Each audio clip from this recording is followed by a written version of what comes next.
Good afternoon, friends. This is David Mixner, and I'm coming to you with an urgent appeal regarding the LGBTQ plus community. Two of our largest states, Texas and Florida, both which have huge populations of our community, have passed legislation in the last month that will do great damage to us, our children, our brothers and sisters, and we must express our outrage, and more importantly, we must look at the next steps to take this to a higher level. If they escalate, we're going to escalate.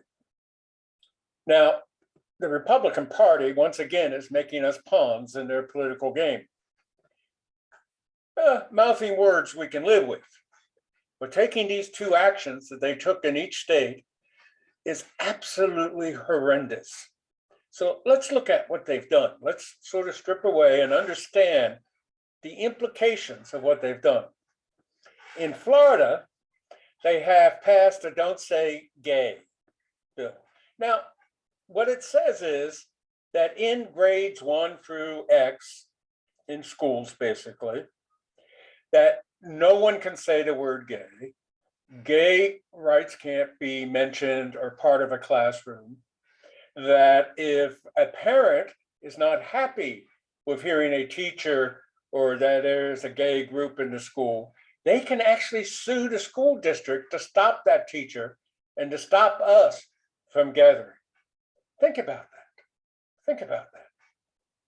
And the implications and ramifications among our young gay students is astounding. Who among us doesn't remember the horror of being young and in school and in high school and not being able to say anything to our fellow students, our friends, even our family at the time? It led to suicide. It led to self-hatred. It led to us being ashamed of who we were. And this legislation in Florida puts that back in play, and it makes it the state law.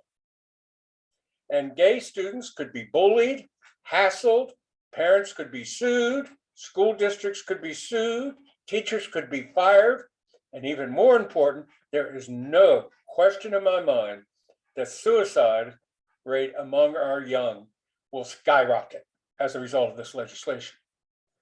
In Texas, not to be outdone by their hatred of Florida, has tackled the transgender community. And the legislation signed into law by Governor Abbott is quite clear.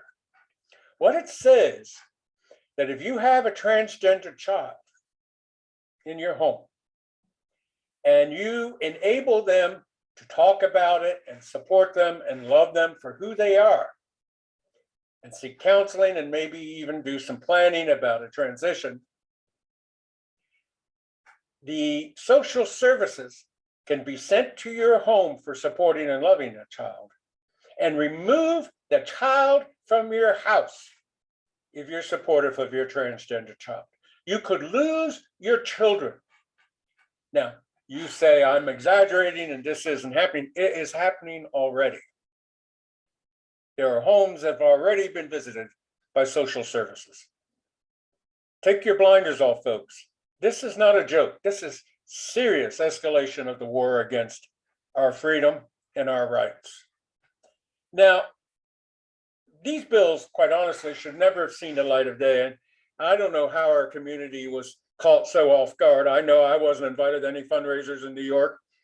I do know the local people at the local level fought like hell. But they just didn't get the national support or the stars speaking out before the passage. There was not. Maybe we've become comfortable, too comfortable with the passage of marriage and being able to have children, that we left ourselves exposed. They thought that, sort of like the Ukraine and Putin going into the Ukraine, he didn't think there'd be any problem. He thought he'd be in Kiev now and there would be no price to pay. And I think both Governor DeSantis and Governor Abbott believed there was no price to pay. They were singing to their supporters to get them mobilized for their greater ambitions in the Republican Party. And I think they thought they were going to get away with it. Now, if they don't have to pay the price, they were right. And Governor DeSantis and Abbott are up for re-election this year. Now, I don't know if we can defeat them, but God knows tons of gay money should go into the candidates who will run against them. Marco Rubio remains silent and supported the legislation. Val Deming's running against him, and she should not want for a cent. Beto O'Rourke is running against Abbott in Texas. Maybe he doesn't win, but we should make them spend every cent that we can get them to spend so they know that they paid a price, that they had to do things that they didn't want to do because of their blatant and immoral hatred in the name of politics. Now, there's a couple of things we should do. We have a gay day in Disney. Disney, by the way, said they would not stop giving money to the politicians who passed this law in Florida. Didn't just not respond. 10 of us or 12 of us responded to a letter put together by Fabrice Hébert. And Disney responded saying, we're not going to stop giving money to these people. Now, if there's a gay day in this year in Florida, we deserve what we got. And if anyone goes to it, you're complicit in dooming our young people to the kind of thing that we thought we had gotten past. Now, we also have to ask our organizations, professional organizations, civil rights organizations, not to hold their conventions in Texas and Florida. It's just that simple. There has to be a price paid. There has to be backlash against this law. Second of all, I would suggest that performers go to Florida, and if they have to perform in Florida, turn over their proceeds to overturning this horrible into legislation. And finally, I think it's real important that a lot of our community is in Florida. A lot of New Yorkers I know have moved to Florida or have second homes in Florida, some of them quite honestly to avoid paying state income tax in New York. Well, okay, that's fine. But then they got to come back to New York, and they have a particular responsibility to host fundraisers, to put pressure on the mayor and the governor to not do business in any way possible in those states. They have a moral obligation, if they're living there and haven't done anything, to be among the leaders of fighting these two pieces of legislation. It's not too late. We can make them pay the price, but we inside have to rediscover our outrage. They don't think we care. They don't think there's a price to pay. And if we don't make it clear that we will be in front of them for every day for the next 2 years, and they will have to spend millions to get reelected, and they might even lose their election. And Marco, poor little Marco, might actually lose to Val Deming. But we've got to organize. Every LGBTQ plus person must make a commitment to overturn this legislation. These two go to the basis of everything we fought against in the 1980s, taking kids out of home, reinstituting the shame and the loneliness and the heartbreak of being a young gay person.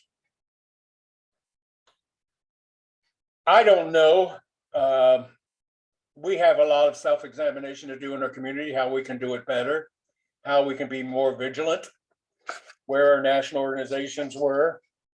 But I do know this. We've got to get off our asses. We have to rediscover our outrage. We have to bring out of the shadows those who were such brilliant organizers and fighting in the past. Young people must stand up and be leaders and become the new generation fighting against this outrageous, horrendous bigotry that could take us back 20 years. So get it together, folks. Rediscover your outrage. Fight back. The Ukrainians have shown us how, against all odds, if you fight back, you inspire a world. And here we are fighting for the next generation of young gays, not to go back into the darkness that caused such pain in each of us. Thank you.